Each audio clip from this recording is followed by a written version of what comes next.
أنتم متخيلين؟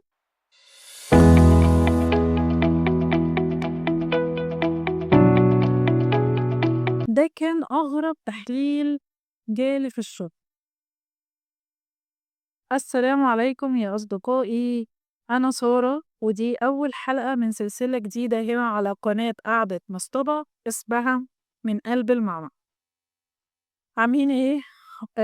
النهاردة قررت أفتح لكم باب صغير كده في عالم شغلي الجميل، عالم المعمل، التحاليل والكواليس والمواقف الغريبة اللي بتحصل لي يوميًا. يا جماعة أنتم متخيلين؟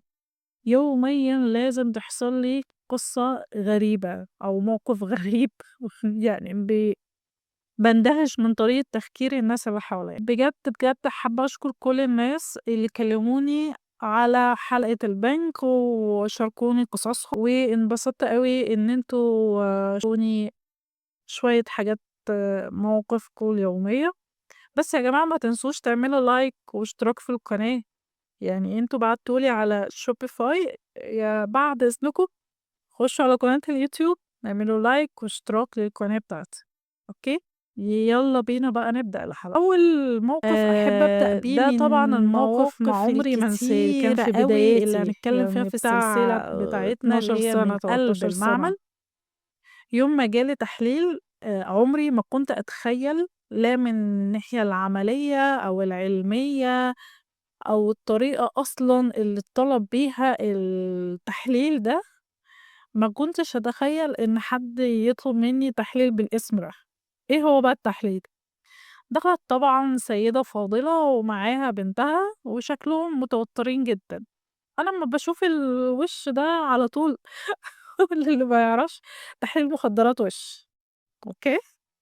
وِش على طول.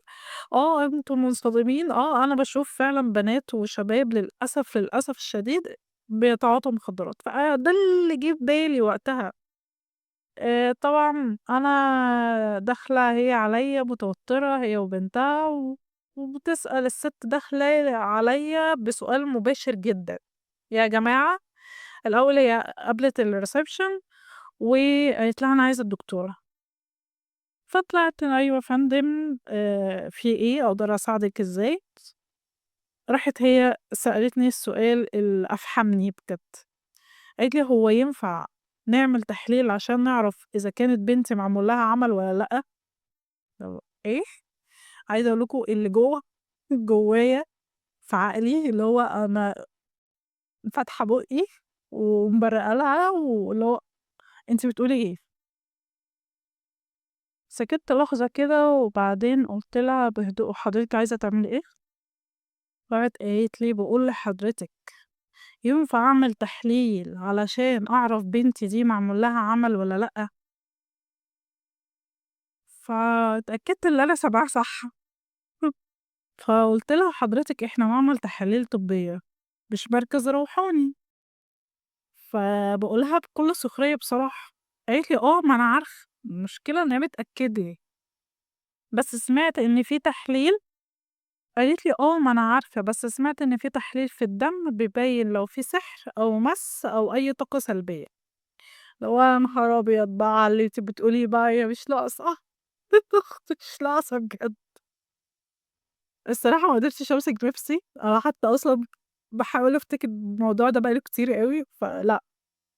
فضحكت وقُلت لها: "حضرتِك التحاليل بتاعتنا دي بتقيس إنزيمات، هرمونات، كرات دم بيضا، حمرا، صفائح، سُكّر، كوليسترول، دهون ثلاثية، يعني بتقيس حاجات كتير، لكن للأسف معملنا ما عندوش الجهاز اللي بيقيس الحسد أو كشف الطاقة السلبية."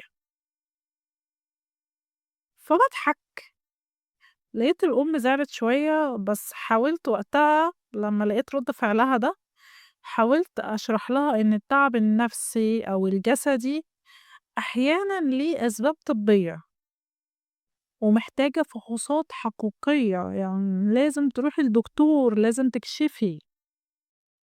الموقف ده ضحّكني، بس خلّاني أفكّر إن ناس كتيرة جدًا، جدًا عندها مفهوم ومفاهيم مغلوطة عن الطب.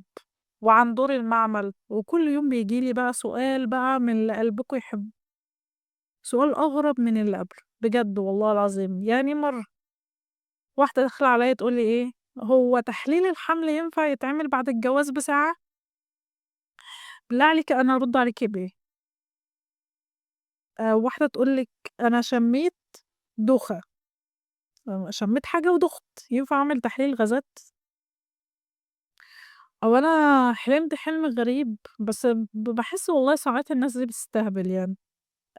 يعني حد حلم حلم غريب فينفع يعمل تحليل، إيه هرمونات المُخ مأثّرة في الأحلام بتاعته مثلًا. يا جماعة ارحمونا بجد، والله العظيم ارحمونا. في حاجات لو فكّرنا فيها لوهلة من الزمن هتعرف إن أنت رايح المعمل؟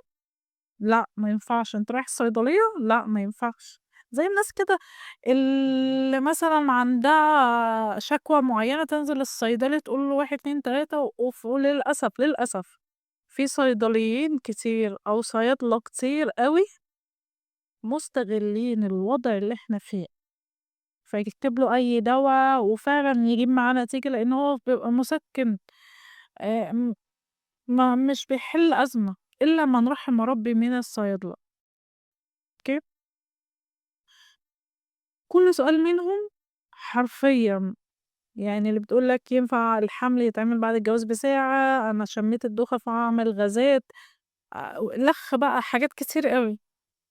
بس عايزة أقول لكم على حاجة، الأم دي لمّا خدت بنتها هي حسّت بقلق، حسّت بخوف على بنتها، ما عرفتش تعمل أي حاجة، ما عرفتش تعمل إيه، ما عرفتش تفكّر شوية تستوعب هي داخلة تقول لي إيه، أو تسأل عن إيه أصلًا.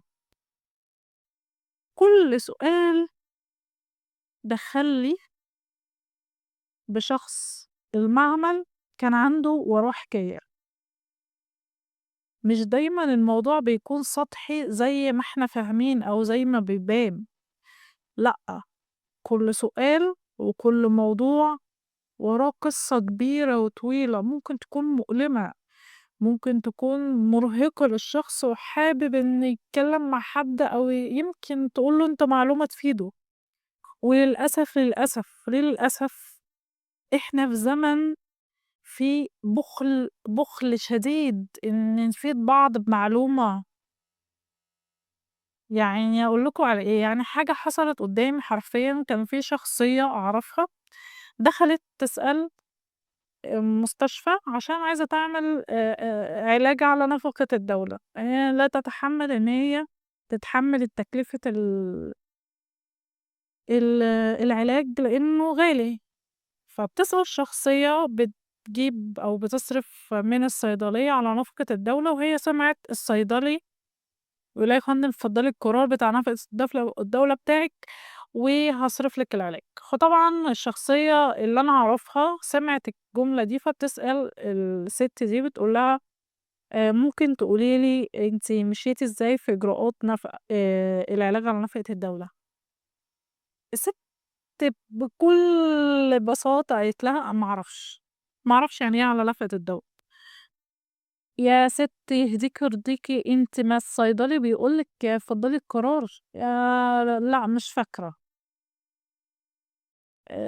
اللي هو ليه يا جماعة بتبخلوا مع بعض أو بتبخلوا عن بعض بالمعلومة؟ والله كل واحد فيه اللي مكفّيه، لمّا نساعد بعض تبقى الدنيا كده سهلة وسلسة وجميلة، هي مش مستاهلة في الحتّة دي. تمام يا جماعة؟